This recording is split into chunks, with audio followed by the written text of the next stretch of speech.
How to do it or stitch a TikTok video. Hello everyone, welcome to the channel. I'm here to help you out today. So without any delay, let's get started. Now first of all, launch the TikTok application on your device and make sure that you're logged into your account. And as you're logged into your account, make sure you have stable Wi-Fi connection on your device as well. If you do not have a stable Wi-Fi connection, you can switch to cellular data as well. Now find any video over here where you can do it or you'd want to stitch over here.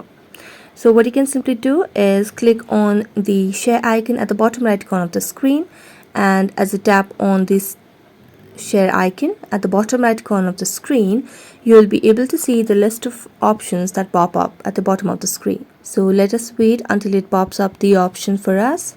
So let's tap on the share icon, and as you tap on the share icon, it will just give us the options at the bottom.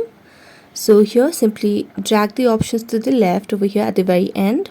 So let's drag it, and here you can simply tap on Duet if you would want to do it. If you want to stitch, you can simply tap on stitch.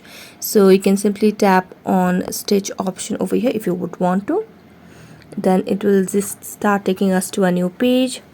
So let's wait until it loads us to a new page over here to stitch. So simply you can trim a video, record a new ending and share your creation over here. So just tap and try it and use it. So that's it. Thank you so much for watching this video. See you next time.